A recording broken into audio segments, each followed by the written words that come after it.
Okay, so these are some visual aids just to supplement the notes on constructing a creative writing response, an effective one, particularly for the area of study discovery. But this would apply to any area of study, really. So, but we're going to focus on discovery. So what you want to make sure that you have for your creative writing in this particular module is that you want to obviously have, and this is always true, is some sort of conflict, complication. What would be ideal is some sort of confrontation for the individual.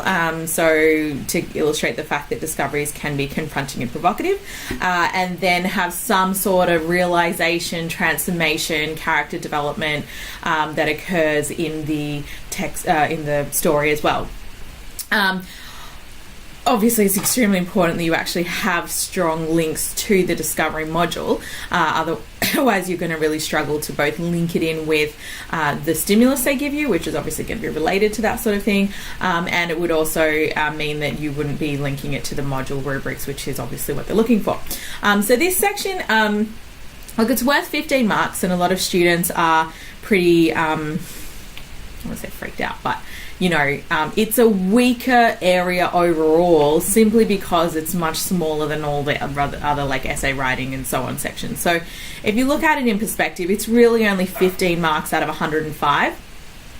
You have 15 marks for the comprehension, 15 marks for creative, 15 for the discovery essay, and then you've got 20 marks each for the modules essays. So it's worth a relatively small amount. That being said, obviously you want to still get the best mark that you can, and if you follow the guidelines that we're just going to go over and use the notes, you should always be able to at least secure yourself a solid 12 or 13, and then from there, it really just depends on how well you execute it on the day, how well other students write, and you know, there are some students that just have like a freakishly amazing, creative ability, and can come up with, you know, all kinds of amazing stuff on the day, and you may be one of those students. I know I wasn't. Okay, so for me, it's very much about making sure that I just have the right elements in there.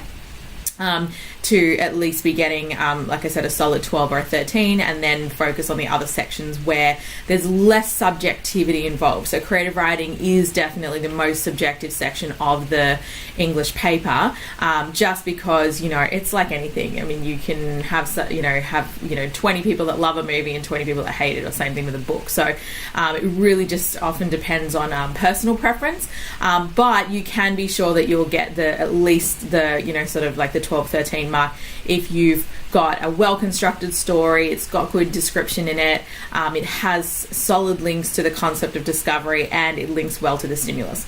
Okay, so that's what we're going to be going over, and then of course, like I said, then, you know, getting and also getting feedback from teachers can help as well. Don't be surprised if you get conflicting feedback for creative writing. That's just kind of how it goes. So like I said, that's why you want to make sure that, and look, what I suggest is that, yeah, you don't actually spend, you don't necessarily need to spend the full 40 minutes on this section. You can actually get away with just doing like, half an hour, and you shouldn't have you don't need a long creative. Definitely don't waste your time with that, because you can get a really good mark for a creative. If you're going to get a good mark, you can still get a good one if you have a shorter creative, and I actually think shorter creatives are actually better. So 600 to 800 words is really what you're aiming for. You do need to leave some space to be able to integrate a stimulus as well, so try to make it more towards the 600, 700 word mark rather than kind of 800 up, because, you know, then once you've got to link a stimulus in and add those sorts of things and so on, it starts getting very long, and it's not really worth it. You'd be better off spending an extra 5 minutes on the comprehension and the essay section to make sure that you get the marks there, because if you don't finish a comprehension section, or if you don't have a lengthy enough essay, then you will be more likely to lose marks overall than if you have a shorter creative but is written really well. You can still get a band 6, okay? So we're not looking for length here. We're looking for simplicity. We're looking for, like I said, the proper links to discovery, imagery, and, an authentic voice. And what I mean by that is, and actually let's get into the notes on that. So in terms of coming up with an idea. So there's two very conflicting ideas that, students are often faced with in relation to their creative writing. So they first get told that, you need to write about something that you can relate to. So don't write about something that's really outside of your experience. So I think war is a very common one that doesn't go very well, just simply because if you haven't actually experienced it, I think it's a very challenging thing to actually describe effectively or authentically. Then the other thing is, don't write about teen issues or school. So given they want you to kind of use your own, something you can relate to in your own personal experience, but then they tell you don't write anything about anything to do with being a teenager, that's a little bit, that can sound a bit contradictory because that's what your experience has been so far. So look, it's great if you have an experience you can write about that has a bit more of an adult theme. I mean, they just really don't want to see stories about bullying or, teenage relationships. I don't know, a parent not letting you go out to party somewhere, like those sorts of things, they hate that. Whereas, you could well have had experiences that, are not necessarily based on that sort of thing. So, maybe if you've traveled to another country and there was something really confronting about that, it certainly is, for, someone from, say, Sydney or Australia to travel to, a third world country, like if you've ever gone to, Africa or, certain parts of Asia and things like that, it can be very confronting. So a story like that, that's not necessarily only based on being a teenager, whereas you can hear that if you were writing about, the HSC or, school, that's very much confined to being a teenager versus, as a teenager, you could have had an experience to travel somewhere confronting and there could be a discovery there. So look, feel free to use something that is from your own personal experience, but keeping in mind that you want to make sure that it's something an adult marker is going to be able to associate with, and, that would sort of interest them. As much as we want to write about our own thing, it's about the marker liking it and not about us liking it. Okay, so keep that in mind. Okay, so my preference actually for doing for discovery is to actually pick a real discovery that's been made. So something maybe like a scientific discovery, and the reason I like that kind of idea is because it means that you can cut down on a lot of the thinking that you have to do in terms of coming up with this, like a storyline. Because if it's already based on history, you already know it's real, so you're not going to have the problem where what you're writing about is unrealistic, which is a common problem that students face when they're writing. And then, then you can kind of create the story loosely based on something that's already happened. So, for example, I put this example here of Galileo. Okay, so he made discoveries that supported a concept called heliocentrism, which is the notion that the Earth and planets revolve around the sun.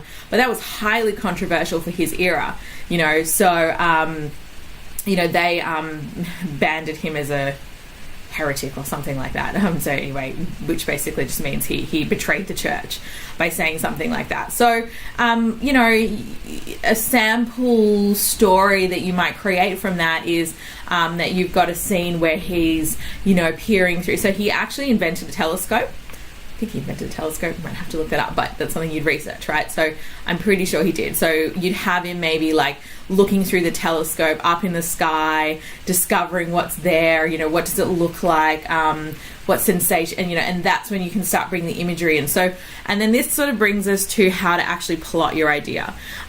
So in terms of doing something like plotting your idea, you want to make sure you don't have too many scenes. So a lot of students write about too much, like this happened and that happened and that happened and that happened. It's just there's too much going on and then not enough description happening to actually really flesh out those particular scenes. So what you want to do is limit the amount of scenes so that you can maximize on the description you're going to make. So it should be like scene 1, Galileo in his study, looking up at the sky through a telescope, And what he used to do is actually draw what he saw, and that's how he kind of mapped out that we were not actually at the center of the universe, at the very least that the planets revolved around the sun and it wasn't revolving around us.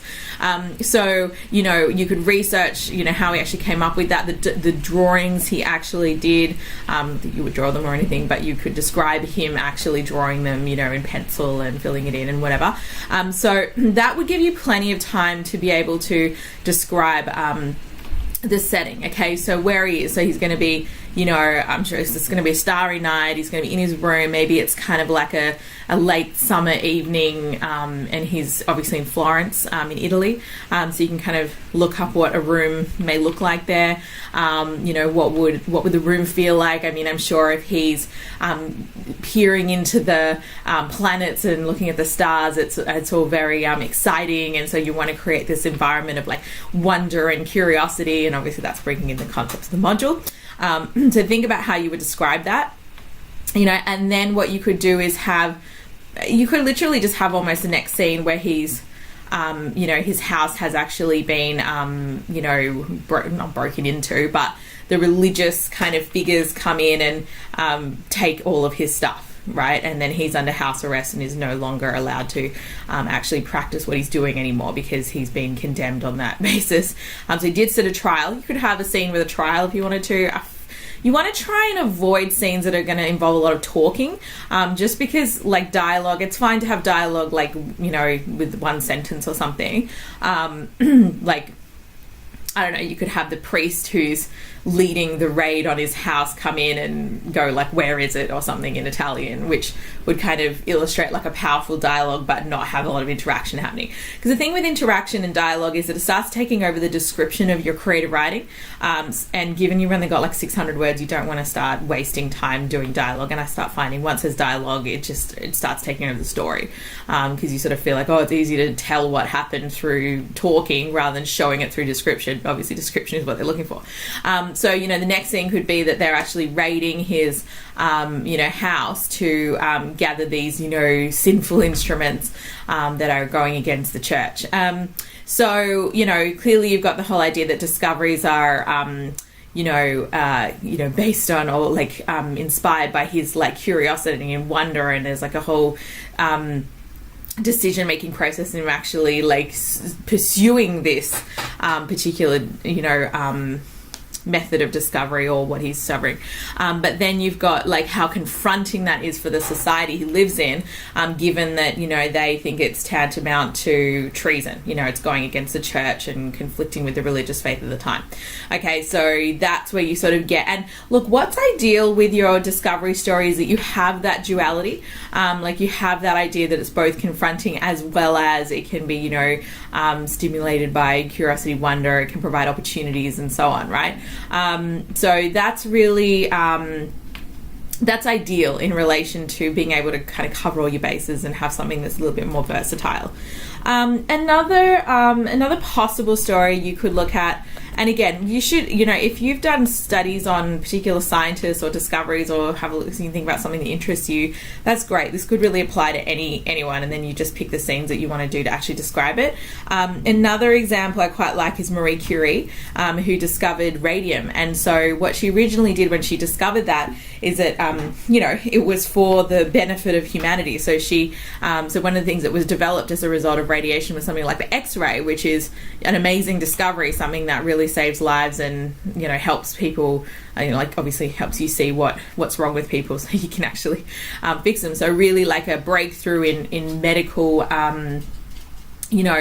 practice. But then at the same time, it was the basis of something like the development of the atomic bomb.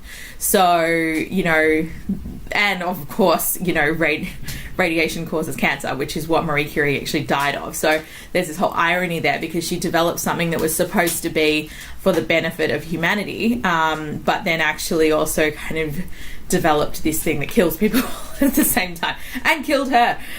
So that's quite an interesting one as well. So lots of different scenes you could pick from there. You could even start by having a scene from even when the Hiroshima bomb was dropped, and images of like people's burns and the overwhelming like physical and emotional damage that occurred as a result of the dropping of that bomb. So something you could do is you could go and have a look at images. Just Google images of people that had suffered from that particular bomb, and you could get a lot of vivid descriptions you can incorporate that are very confronting for the, to illustrate the confronting nature of discovery. And then you could go, you could contrast that with a flashback to, when she actually received the Nobel Prize for such a discovery, or when she went to the war to actually use the X-ray on the soldiers to make a difference to them. So you get this whole like dualistic notion of discovery there. But either way, there definitely is this probably realization from her, especially when she dies, of radiation, that this thing she's discovered, while it was supposed to be to benefit people, that it actually has it's also a poison. So there's that kind of realization on her part, on top of the discovery she actually makes of radium itself. Cool. So anyway, that kind of gives you an idea like of how you could kind of start formulating a story. Again, you don't have to base it on any sort of historical discovery. I just find that's sort of quite an easy place to start. And then when you're going into, so we have talked about plotting, but you can have a look at the notes there to give you a bit more of an idea. Again, keep it really simple. Don't have more than 3 scenes. Okay. So, keep the scenes limited so that you can fill up the rest with description. There's 600, 800 words. You can also use a flashback to depict a lapse of time. So let's say you started that Marie Curie story with her dying of cancer in a room.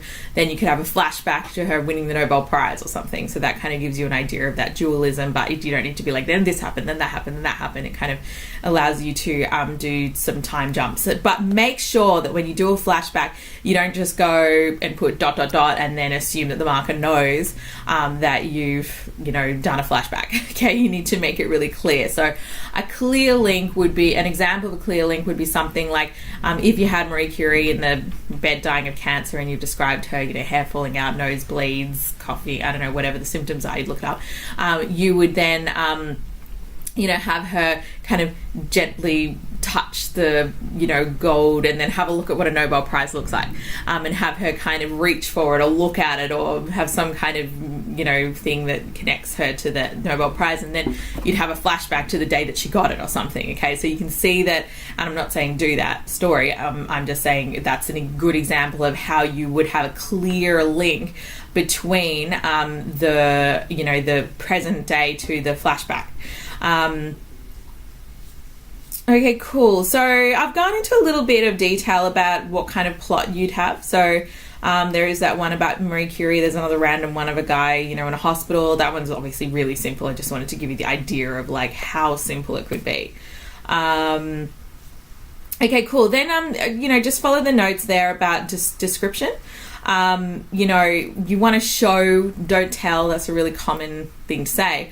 But essentially, I've given you lots of examples here of what the difference would be. Okay, so telling would be, I felt sad, or I feel depressed, which is, or I'm in pain. This is all really like not effective because it doesn't create an image in the reader's mind. Okay, so you want to actually imagine how the persona would behave if they actually were sad.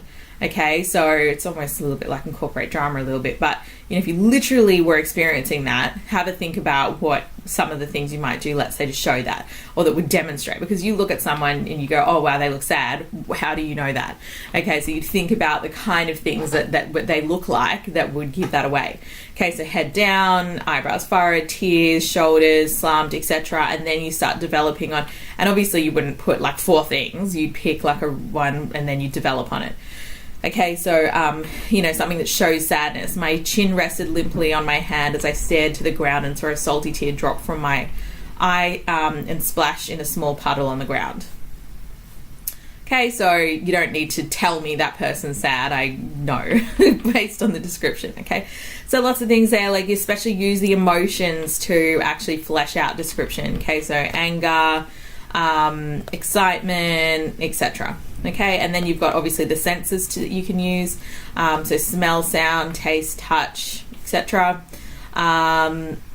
Okay, cool. And then you've got, like language techniques. So a couple of things: do not use cliches. Don't say I felt like I was on an emotional roller coaster, or it felt like an eternity. Keep away from those sorts of statements. Teachers hate those, and it takes away from the reality of the story, because it just it's just a bit off-putting. It's clearly you've just sort of used something that's already been used 100 times before. So there's just sort of a lack of originality there. Also, just avoid like ineffective exaggerations. So there's an example there. I stormed into my room at a fast tempered pace. I busted the door open as if I was doing an FBI raid on a drug dealer who was wanted in the whole country. Like, just over exaggerated there. Okay, so that's not really effective. And then I'm giving an example of what it would sound like, what would sound better. So something like, I smiled with satisfaction as the door smashed into its frame, echoing loudly throughout the house like a terrible bolt of thunder. So that's obviously using a language technique, but something that's a little bit less melodramatic. Okay. So I've already mentioned to minimize your dialogue. In terms of tense, just make sure you're consistent with tense. I don't have a preference for first or third. I find second quite tricky. But I usually find that, look, first or third's easy, but in terms of tense, that's person. In terms of tense, I find present tense is tricky, simply because it's not happening right now. Students often get confused and then lapse into past tense.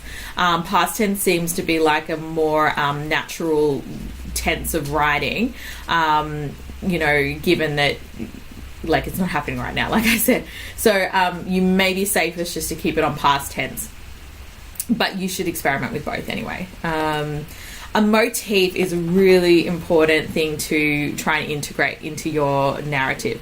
And it works really well with a particular object. So like a childhood blanket, a pet, a place, I guess, and ideally what you want to then do is be able to use the stimulus as the motif when you get a new stimulus. So that would be like 100% ideal. But either way, you should kind of have one in your creative writing piece to start with. So, I guess with the examples that we already spoke about, the motif could be like his drawings, it could be the telescope, but anyway, some kind of symbol that is indicative of the particular topic that you can actually refer back to. Anyway, I've given you an example, one of a Rainbow Lorikeet there, so you can have a read through that.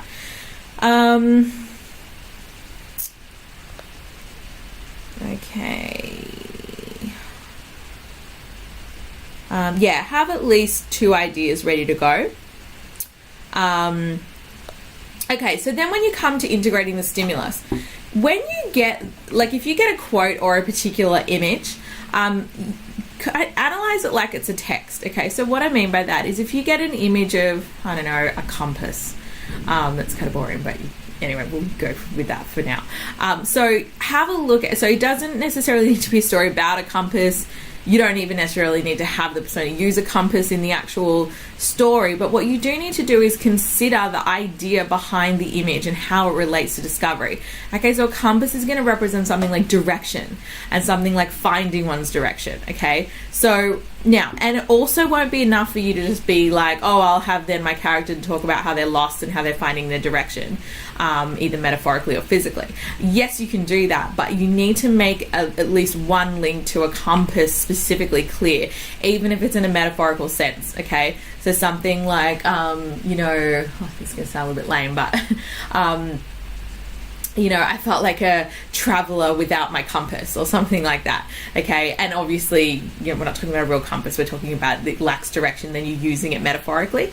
But then what you do is if you have it explicitly at least once, then 1 or 2 other times you would refer back to the need for direction or having lost direction or something like that. Okay, so and in terms of you effectively using the stimulus, you need to have it in there at least 2 or 3 times. 3 times is ideal. Okay, as early as possible, and then, you know, referred back to at least another 1 or 2 times. So again, it doesn't need to be like actually saying the word compass again, but it would be something like linking back to the concept of a compass, which illustrates the notion of direction. Okay, so so very important when you're in your reading time to have a think about, when you pick your image, what's the idea behind that image and how does it relate to discovery, and then how can you link it in with your story? Okay, that's so crucial, and that is then the better you do that and link it to your story, the higher you're going to go in terms of your marks there. Okay, so I'll leave you with that, and good luck with it.